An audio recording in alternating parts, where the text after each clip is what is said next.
আসসালামু আলাইকুম আমার প্রিয় শিক্ষার্থীবৃন্দ, আশা করি সবাই ভালো আছো। আজকে নবম ও দশম শ্রেণীর বিভূতিভূষণ বন্দ্যোপাধ্যায়ের একটা গল্প পড়বো আমরা। এটা হচ্ছে তার উপন্যাস পথের পাঁচালী থেকে নেওয়া, আমাদের দশম শ্রেণীর জন্য এবং এসএসসি পরীক্ষার্থীদের জন্য মাটির ভেপু। তাহলে চলো আমরা গল্পটা পড়া শুরু করি।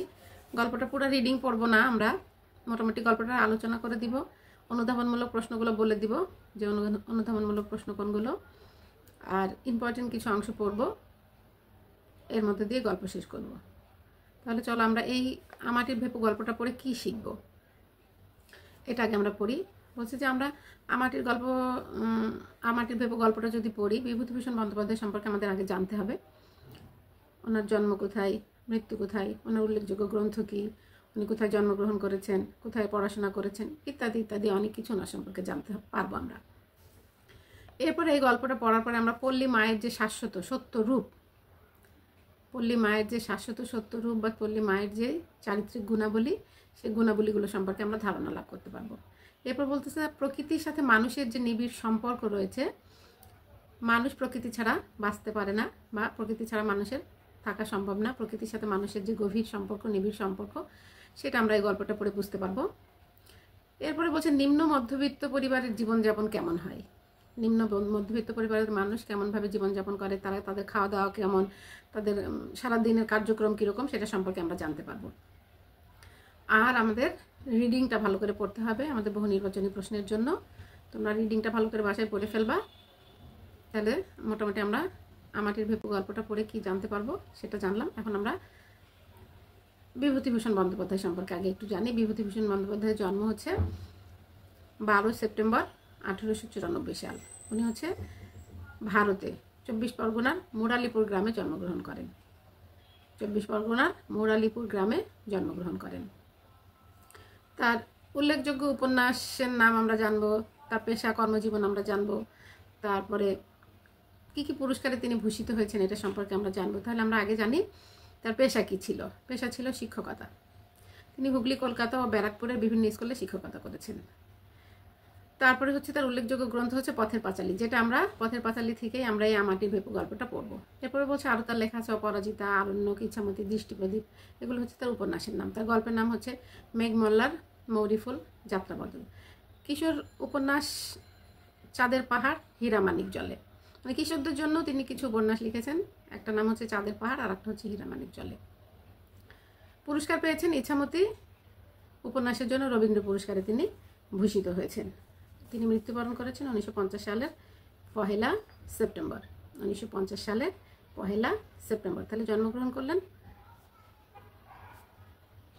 পরগনার মুরালিপুর গ্রামে আর মৃত্যুবরণ করলেন 1950 সালের 1 সেপ্টেম্বর। তার পিতার নাম মহানন্দ বন্দ্যোপাধ্যায়, তারপরে তার মাতা হচ্ছে মৃণালিনী দেবী। আসে কিন্তু পরীক্ষায় মাতা পিতার নাম। তারপরে তিনি ম্যাট্রিক পাশ করেন 1914 সালে এবং কলকাতা রিপন কলেজ থেকে তিনি আইএ পাশ করেন। তাহলে মোটামুটি আমরা বিভূতিভূষণ বন্দ্যোপাধ্যায় সম্পর্কে জানলাম। বিভূতিভূষণ বন্দ্যোপাধ্যায়ের লেখার মধ্যে আমরা একটা জিনিস খুব সুন্দরভাবে পেয়েছি, সেটা হচ্ছে প্রাকৃতিক সৌন্দর্য এবং গ্রাম বাংলার মানুষের সাধারণ জীবনযাপন নিয়ে তিনি লেখালেখি করেছেন। তার লেখার মধ্যে প্রাকৃতিক সৌন্দর্য ফুটে উঠেছে 1 নম্বর, 2 নম্বর হচ্ছে সাধারণ মানুষের, গ্রাম বাংলার সাধারণ মানুষের জীবনচিত্র তিনি তুলে ধরেছেন। এখন দেখো আমরা একটু কিছু কিছু অংশ পড়বো, রিডিং সম্পূর্ণ অংশ পড়বো না। বলছে সকাল বেলা, মানে গল্পটা শুরু হয়েছে সকাল থেকে, সকালবেলা 8টা কি 9টা। হরিহরের পুত্র আপন মনে রুয়াকে বসিয়া খেলা করিতেছে। এই হরিহরের পুত্রের নামই হচ্ছে অপু আর মেয়ের নাম হচ্ছে দুর্গা। এই অপু দুর্গাকে নিয়ে আমাদের এই গল্পটা সামনের দিকে এগিয়ে যাবে এবং পথের পাঁচালী অপু দুর্গাকে নিয়ে লেখা। এখানে পথের পাঁচালীতে অপু এবং দুর্গাই হচ্ছে মূল কাহিনীতে আছে, মূল চরিত্রে আছে। তার ছোট্ট একটা টিনের বাক্স আছে, অপু যে তার ছোট্ট একটা টিনের বাক্স আছে, সেই টিনের বাক্সের মধ্যে বাক্সের সমুদয় সম্পত্তি কী কী আছে দেখো। সে উপর করিয়া ঢেলে ফেলেছে, নিচে ফেলে খেলাধুলা করবে। তো একটা রং করা কাঠের ঘোড়া আছে, রং ওঠা কাঠের ঘোড়া, 4 পয়সা দামের একটা টোল খাওয়া টিনের ভেপু বাসি, গোটা কত কড়ি। এই কড়িগুলো সে মার অজ্ঞাতসারে, মানে মাকে লুকিয়ে সে এই কড়িগুলো নিয়েছিল। লক্ষ্মী পূজায়, মানে হিন্দুদের লক্ষ্মী পূজা করার সময় তাদের যে কড়ি থাকে, সেই কড়ি থেকে সে চুপিসারে মাকে না বলে কয়েকটা কড়ি নিয়ে সে রেখে দিয়েছিল লুকিয়ে, এগুলো নিয়ে সে খেলা করতো। আর কি ছিল, 2 পয়সা দামের একটা পিস্তল, কতগুলো শুকনো নাটা ফল। হ্যাঁ, এই যে অপুর যে সমুদয় সম্পত্তি, বাক্সের সমুদয় সম্পত্তি, এগুলো নিয়েও কিন্তু নৈবিত্তিক আসে পরীক্ষায়। তাহলে আমাদের মনোযোগ দিয়ে এই অংশটুকু মনে রাখতে হবে, পড়তে হবে। কি কি বললাম আমি? একটা রঙোঠা কাঠের ঘোড়া, 4 পয়সা দামের একটা টোল খাওয়া ভেপু বাসি, তারপর মার লক্ষ্মী পূজার যেখানে কড়ি থাকে সেখান থেকে কিছু কড়ি, কয়েকটা কড়ি, গোটা কতেক। এরপর বলতেছে 2 পয়সা দামের একটা পিস্তল, কতগুলো শুকনো নাটা ফল।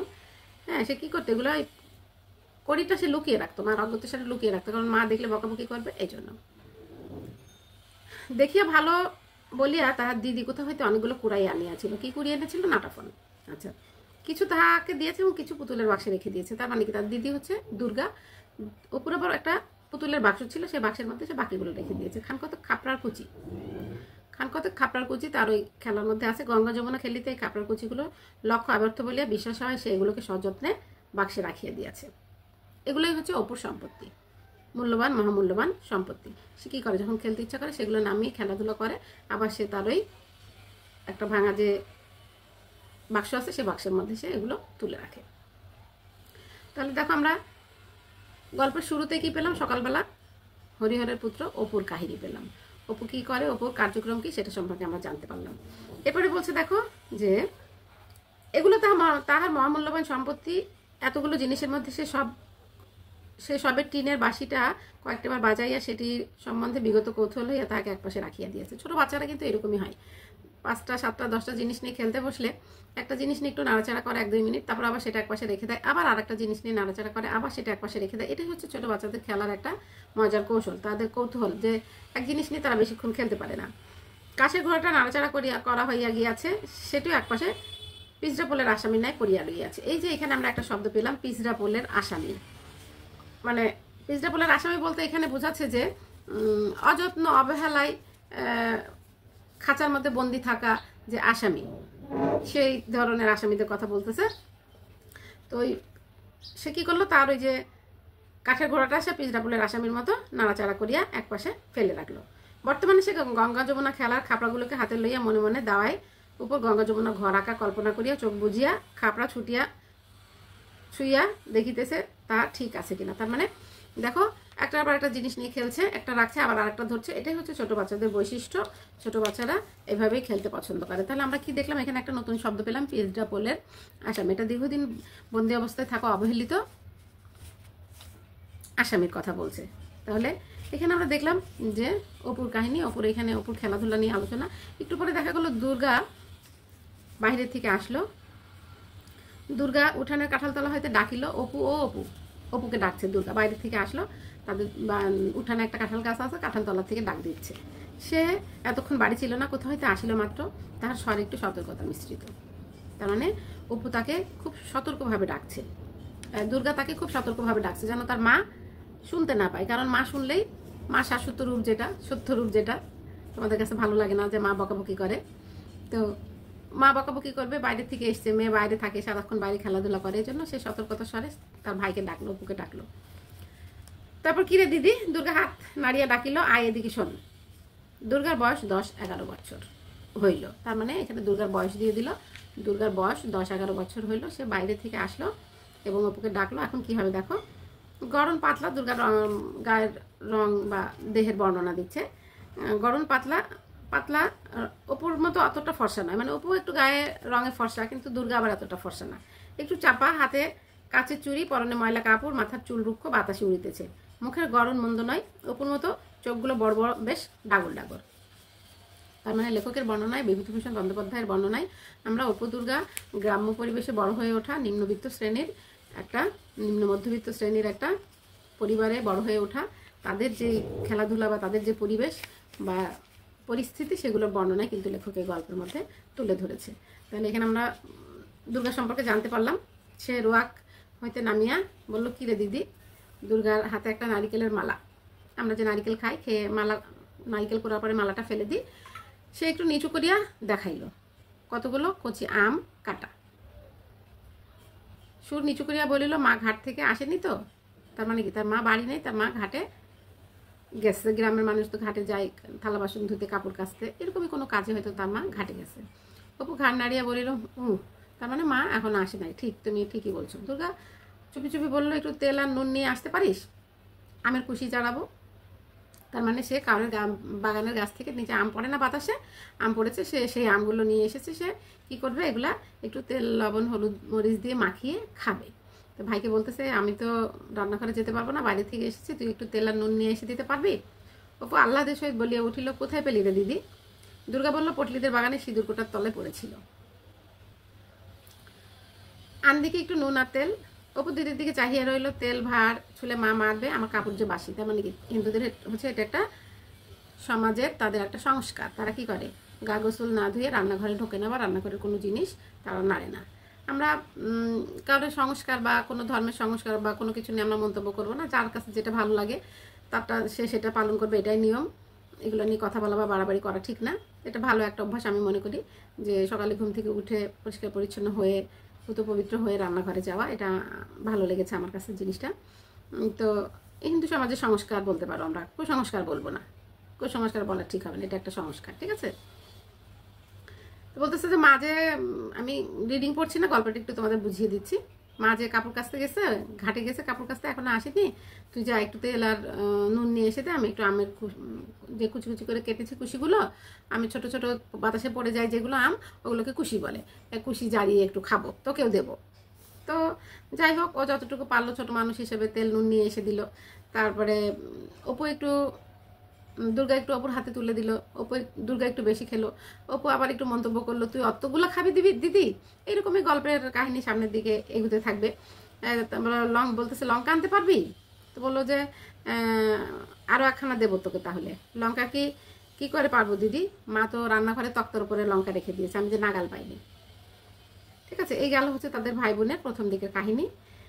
এরপরে দুর্গারা যে থাকে, দুর্গাদের বাড়ির বর্ণনা। তাদের বাড়ির চারিপাশেই জঙ্গল। দুর্গার বাবার নাম হরিহর, মার নাম হচ্ছে সর্বজয়া। এবং এখানে হরিহরের একজন জ্ঞাতি ভ্রাতার নাম দিয়েছে নীলমণি রায়। মনোযোগ দিয়ে শোনো, নীলমণি রায়, এটা কিন্তু পরীক্ষায় আসে, নৈবিত্তিকে খুব আসে, সৃজনশীলের জ্ঞানমূলকে আসে, যে হরিহরের জ্ঞাতি ভ্রাতার নাম কি, তখন দিতে হবে নীলমণি রায়। ঠিক আছে, গত বছর মারা গিয়েছেন, এবং তার স্ত্রী পুত্র কন্যা যারা ছিল তারা নিজ পিত্রালয়ে চলে গেছে। বাড়ির চারিপাশে মানে জঙ্গল আবৃত হয়ে গেছে, মানুষজন নাই, নিকটে আর কোনো বাড়িও নাই। মানে 5 মিনিটের পথের মধ্যে দুর্গাদের বাড়ি, কাছাকাছি আর কোনো বাড়ি নাই। 5 মিনিট পার হওয়ার পরে ভুবন মুখার্জির নাম একজন লোকের নামে বাড়ি আছে এখানে, তার নাম হচ্ছে ভুবন মুখার্জি। কতক্ষণ সময় লাগবে যেতে? 5 মিনিট। এই যে আমি বলে দিচ্ছি রিডিংয়ের মধ্যে 5 মিনিট সময় লাগবে, এটা পরীক্ষা আসে। নীলমণি রায়, এটা পরীক্ষা আসে। হ্যাঁ, তারপরে দুর্গা কোথা থেকে আম কুড়িয়ে নিয়ে এসেছিল? পটলিদের বাগান থেকে। কোন আম গাছের নিচ থেকে? সিঁদুর কোটা আম গাছের নিচ থেকে। তাহলে এগুলো কিন্তু তোমাদের মনে রাখতে হবে, এগুলো কিন্তু নৈবিত থেকে আসে। আবার আমরা ফার্স্ট পেজে পড়েছি, তার স্বর একটু সতর্কতা মিশ্রিত, এটা কিন্তু অনুধাবনমূলক প্রশ্নের জন্য আসে। পিজডাবলের আসামি, এটা জ্ঞান হিসাবে আসে, সৃজনশীলের জ্ঞান হিসেবে আসে। হ্যাঁ, তারপরে অপুর খেলনা হিসেবে কি কি ছিল, তার সমুদয় সম্পত্তি কি কি ছিল, এগুলো পরীক্ষায় আসে। তাহলে মোটামুটি আমরা একটু আলোচনা করলাম এটা সম্পর্কে। এখন আমরা আরও কিছু ঘটনা জানবো। তার মা কাপড় কেচে আসলো, ঘাট থেকে আসার পরে কি ঘটনা হলো। বলছে হরিহরের বাড়িটার কথা তো আমরা জানলাম, বাড়িটা অনেকদিন ধরে মেরামত হয় নাই, নিম্ন মধ্যবিত্ত, টাকা পয়সার সমস্যা, বাড়িটাও পুরনো হয়ে গেছে, ভাঙাচোরা হয়ে গেছে। হ্যাঁ, রোয়াকের দিকে ভাঙা, তারপরে ঘরের আশেপাশে দেওয়ালে ফাটল ধরেছে, সেখান দিয়ে আবার কিছু গাছ বের হয়েছে, একটা নাম বন বিচুলি আর একটা কালো মেঘ। এগুলো গাছ, লতা পাতা গুলম্ব বা ওই বট গাছের মতো চিকন চাকন ছোট ছোট গাছ যে বের হয়, দরজা জানালার কপাট সব ভাঙা, নারিকেলের দড়ি দিয়ে গড়াদের সঙ্গে কোনো রকম বেঁধে রেখেছে। তার মানে তাদের বাড়ির ঘরের যে পরিবেশ, সে পরিবেশের বর্ণনা দিচ্ছে। খিড়কির দর ঝনাত করিয়া খুলিবার শব্দ হইল, এবং একটু পরে সর্বজয়ার গলা শোনা গেল, দুর্গা ও দুর্গা। দুর্গা বলল, মা ডাকছে, যা দেখে আয়, ওখানা খেয়ে যা, আর মুখে যে নুনের গুঁড়া লেগে আছে মুছে ফেল। বলতেছে 2 ভাই বোন মিলে যে আম খাচ্ছিল, এখন মা এসে দেখে ফেলে বকাবকি করবে, এই জন্য বলছে তো মুখে লেগে আছে, ওগুলো মুছে ফেল, তুই আগে দেখ, মা ডাকছে, তুই যা আগে। এই যে ভাই বোনের মধ্যে একটা সুন্দর মিল, একটা সুন্দর একটা সম্পর্ক, এরকম প্রত্যেকটা ভাই বোনের আমরা যখন ছোট থাকি, বড় হই, প্রত্যেকটা ভাই বোনের মধ্যে কিন্তু এরকম একটা সুন্দর সম্পর্ক থাকে। তারপর মানে যে গন্ডগোল হয় না, একটু মারামারি হয় না, তা কিন্তু না, মারামারি গন্ডগোলও হয়। এখানেও আমরা উপদুর্গার এরকম কাহিনী পাবো। তাহলে দেখো, মোটামুটি তারা আম খেয়েছে। আম ছোট হোক আর বড় হোক, একটু কাঁচা আম খেলে তো একটু দাঁতে টক হয়, দাঁতটা একটু টকে যায়। তো মা আসার পরে মেয়েকে একটু বকাঝকা করলো, সারাদিন টই টই করে ঘুরে বেড়াও, ঘরে থাকো না, কাজকাম করো না, এরকম করে বকাবকি করলো।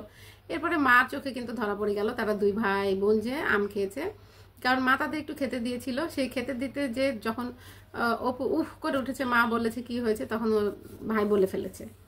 এই যে ভাই বলে ফেললো মার সামনে যে তারা চুরি করে আম জারিয়ে খেয়েছে, এটার জন্য অপুকে কিন্তু দুর্গার হাতে মারও খেতে হয়েছিল। অপু কী করেছিল, দুর্গাকে পিঠে কিল মেরেছিল, কিল মানে গুম গুম করে 2-3টা কিল মেরেছিল। এই যে ভাই বোনের মধুর সম্পর্ক, এটা কিন্তু আমাদের এই দেশের মধ্যে বা আমাদের এই সমাজের মধ্যে বিদ্যমান, আজও বিদ্যমান।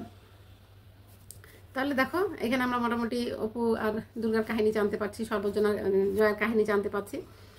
এখানে একটা লাইন আছে তোমরা দেখবা 68 পৃষ্ঠাতে, দুর্গা ভ্রুকুটি মিশ্রিত চোখ টেপায় বাধা পাইয়া তার কথা অর্ধপথে বন্ধ হইয়া গেল।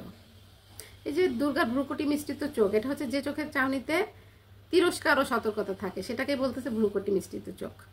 তিরস্কার আর চাহনি, একটা শব্দ আছে দেখো 68 পৃষ্ঠায়, রসো রসো, রসো রসো অর্থ হচ্ছে থামো থামো।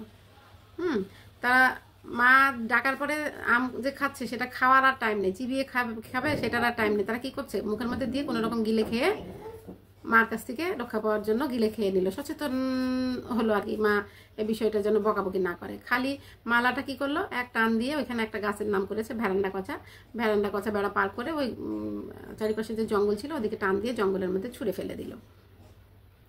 তাহলে দেখো সারাদিন দুর্গার কাজ কি, পাড়ায় পাড়ায় টোটো টোকলা করে ঘুরে বেড়ানো, ঘরে দুটো মানে দু একটা কাজ করে মাকে যে সহযোগিতা করবে, সে যেহেতু ছোট 10-12 বছরের একটা মেয়ে, তার ওই ধরনের মানসিকতা এখনো তৈরি হয়নি। কিন্তু মার কাছে কি হলো, একটু বকুনিও খেলো, দুর্গা হচ্ছে মার কাছে একটু বকুনিও খেলো। তারপরে দেখো দুর্গাদের গরু আছে একটা, সে গরুর দুধ দোয়ানোর জন্য স্বর্ণগোয়ালিনী গায়ে ধুইতে আসার কথাটা চাপা পড়িয়া গেল। ওই যে ওরা দুই ভাই বোন আম খাচ্ছিল, আম খেতে যে নানা কথাবার্তা হয়েছে, তো সেই কথাবার্তার মানে বোন একরকম কথা বলছে, ভাই একরকম কথা বলছে, এগুলোতে বলছে যে দুর্গা বিপন্ন মুখে বলিল, ওকে জিজ্ঞাসা করো না, আমি তো এই যে কাঁঠালতলায় দাঁড়িয়ে আছি, তুমি যখন ডাকলে তখন তো স্বর্ণগোয়ালিনী গায়ে ধুইতে আসাই, মানে তাদের গরু আছে, তাদের গরুর দুধ দোয়াতে আসার জন্য একজন আসলো, এটা আসাতে অপু দুর্গার যে কাহিনী হচ্ছিল আম খাওয়া নিয়ে, সেটা চাপা পড়ে গেল। মানে সর্বজয়া ঘাট থেকে এসে কাপড় কাচতে গিয়েছিল, এসে অপু যখন বলেছে ক্ষুধা লেগেছে, তখন কি ছিল, শশা ছিল, শশা কেটে বাটিতে করে বাচ্চাদের হাতে দিচ্ছিল। তো শশা খেতে যেয়ে তখন অপু উফ করে ওঠে, তার মানে কি তার দাঁত টকে গেছে, একটু টক টক হয়ে গেছে, দাঁতটা আম খেয়েছে। তো তখন আর কি সর্বজয়া জিজ্ঞাসা করে কি হয়েছে, তো স্বর্ণগোয়ালিনী আসাতে কি হলো, এই কথাটা চাপা পড়ে গেল, মা ঠিক মতো জানতে পারলো না যে কি ঘটনা ঘটেছে। এটাই সাধারণত আমাদের ছোটবেলার জীবনের কাহিনী, লেখক কিন্তু খুব সুন্দর করে এখানে তুলে ধরেছে। আচ্ছা দেখো তাহলে আমরা যেখানে ছিলাম, যে স্বর্ণগোয়ালিনী দুধ দোয়াতে আসাতে তাদের এই কাহিনীটা চাপা পড়ে গেল। কিন্তু দুর্গা কি করলো, অপুর পিঠে গুম গুম করে 2টা কিল দিল এবং বলল যে বিকেলবেলা পটলিতে কাকরতুলির বাগান আছে, কাকরতুলির বাগানে আম গাছ আছে, ওখান থেকে আম কুড়িয়ে নিয়ে আসবো, হ্যাঁ তোকে দেবো না, ওই গাছের আম খুব মিষ্টি, তুই মাকে বলে দিয়েছিস, তোকে দেবো না। এরপরে দুপুর টাইম, তখন কি হলো, দুর্গার বাবা হরিহর কাজ সেরে বাড়ি ফিরল। সে কাজ করতো কোথায়, সে কাজ করতে হচ্ছে অন্নদা রায়ের বাড়িতে, গোমস্তার কাজ করতো। জিজ্ঞাসা করিল অপুকে দেখছি না, সর্বজয়া বলিল অপু তো ঘরে ঘুমোচ্ছে।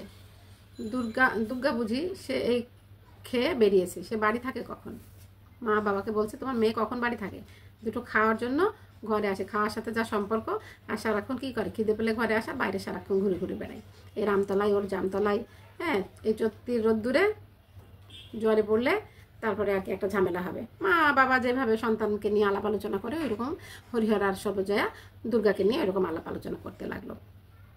এরপরে বলছে যে হরিহর খাইতে বসলো, খাইতে বসার পর বলতেছে আজ 10 ঘরায় তাগাদার জন্য গেছিলুম, বুঝলে, একটা গ্রাম আর কি।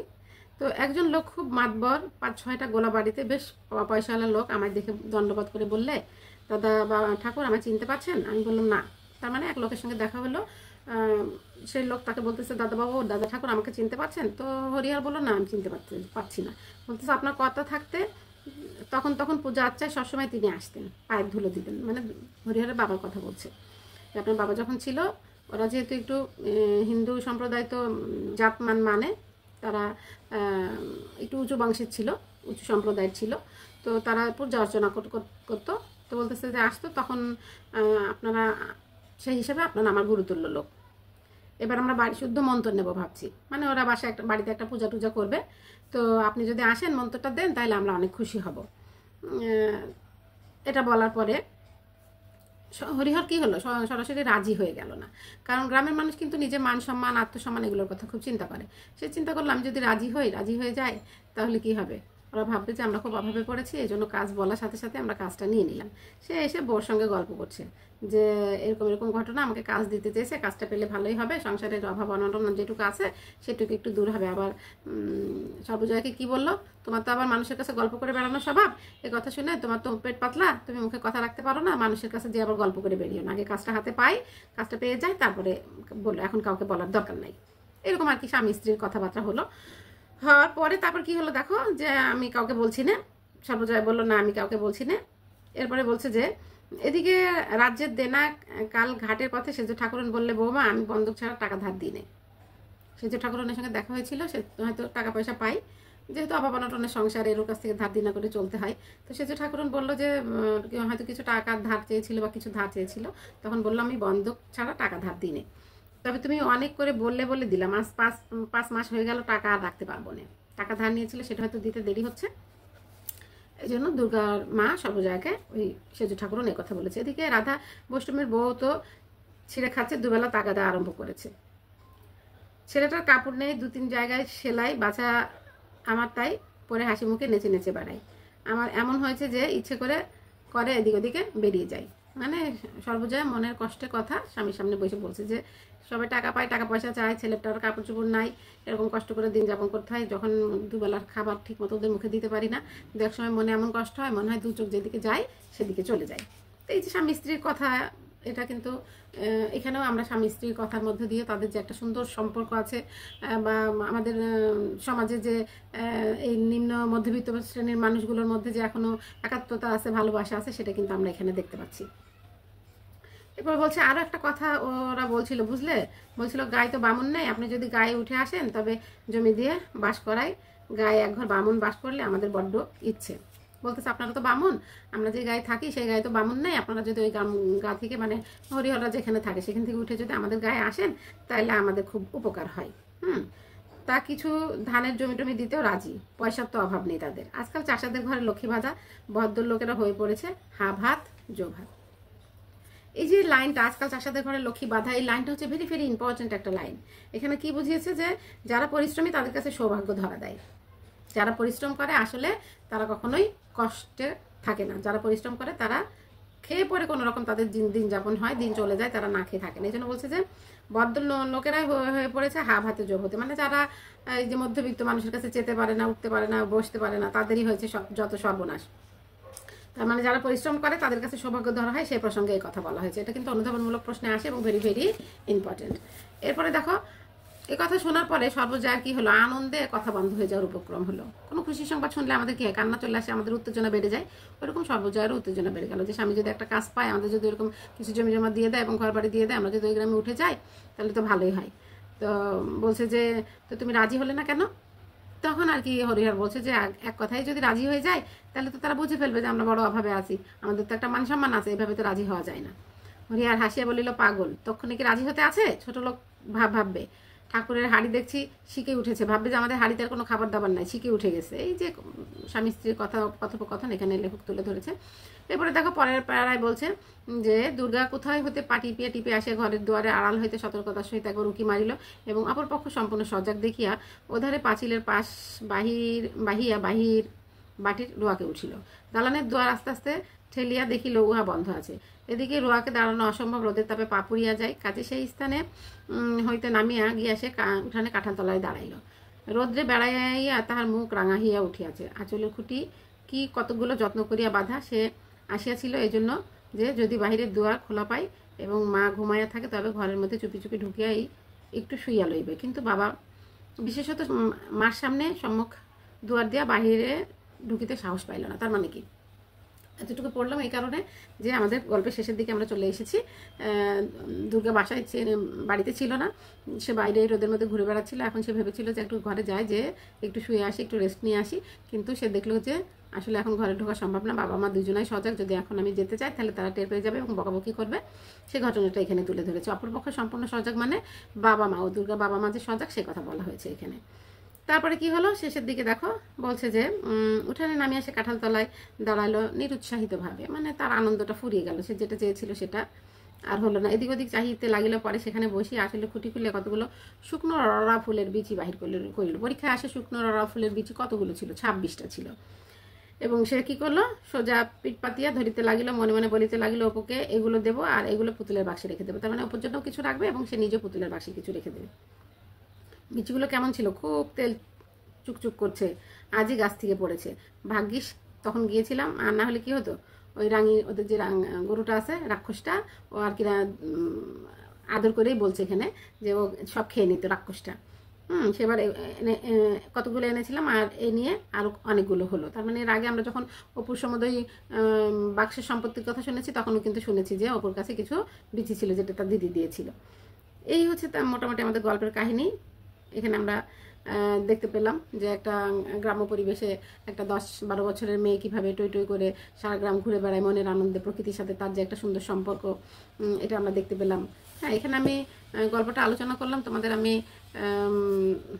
স্ক্রিনে যেই পড়াটা দিব সেটা কিন্তু আমার মুখের গল্পের মতো না, ওখানে কিছু কিছু অংশ থাকবে, কিছু কিছু অংশ থাকবে না। তোমরা আমার মুখের কথার সাথে মানে শুনলে পারে গল্পটা তোমাদের মোটামুটি শোনা হয়ে যাবে। এটার কিছু শব্দার্থ আছে, শব্দার্থগুলো ভালো করে পড়তে হবে আমাদের, যেমন খাপড়ার কুচি, নাটাফল, পিঁজরাপোলের আসামি, জারা, বনবিচুলি, কালো মেঘ, তারপর কুটো গাছ, গরাদ, রসো রসো। রসো রসো খুব পরীক্ষায় আসে। ভ্যারান্ডা কথা বললাম, এই যে অ্যারন্ডো বা রেডি গাছের বেড়া। তারপর কালো মেঘ হচ্ছে যকৃতের রোগে উপকারী এক ধরনের তিক্ত স্বাদের গাছ। গরাদ হচ্ছে জানালার শিক, ঠিক আছে, যার অর্থ জীর্ণ করা, ওই যে ওরা আম যে কুড়িয়ে নিয়ে আসলো এনে কুচি কুচি করে খেলো ওইটা। বনবিচুলি হচ্ছে বুনো গাছ। আর দাওয়া অর্থ বারান্দা। চুপড়ি অর্থ ছোট ঝুড়ি বা ক্ষুদ্র ধামা, গ্রামের মানুষ ধামা বলে, ছোট ঝুড়ি বলি না আমরা, ওগুলোকে ধামা বলে। নাটা ফল হচ্ছে করঞ্চ ফল। খাপড়ার কুচি হচ্ছে কলসি হাঁড়ি ভেঙে গেলে মানে আমরা ছোটো ছোটো খাপড়ার কুচি নিয়ে যে কুতকুত খেলি সেই খাপড়ার কুচির কথা বলতেছি। রোয়া অর্থ হচ্ছে খোলা জায়গা, খোলা বারান্দা, গ্রামের মানুষ খোলা বারান্দা রাখবে, এটাকে তারা গ্রাম্য ভাষায় বলে রোয়াক। তাহলে মোটামুটি আমরা এই গল্পে কী পেলাম, একজন শাশ্বত মানে চিরন্তন সত্য মায়ের যে চারিত্রিক গুণাবলী বা মায়ের যে আচরণ সেটা কিন্তু আমরা এই গল্পের মধ্যে পেলাম। প্রাকৃতিক পরিবেশের বর্ণনা পেলাম। দুই ভাই বোনের যে স্নেহপূর্ণ ভালোবাসার সম্পর্ক সেটা সম্পর্কে আমরা জানতে পারলাম। তাহলে মোটামুটি এখানে গল্পটা শেষ করলাম। তোমরা এই গল্পের রিডিংটা ভালো করে পড়বা, নৈবিত্তিক শিখবা এখান থেকে। আর গল্পটা যা ভালো করে জানা আছে সে সৃজনশীল এমনি পারবে, সমস্যা হবে না। তাহলে আজকে এই পর্যন্ত, সবাইকে অসংখ্য ধন্যবাদ।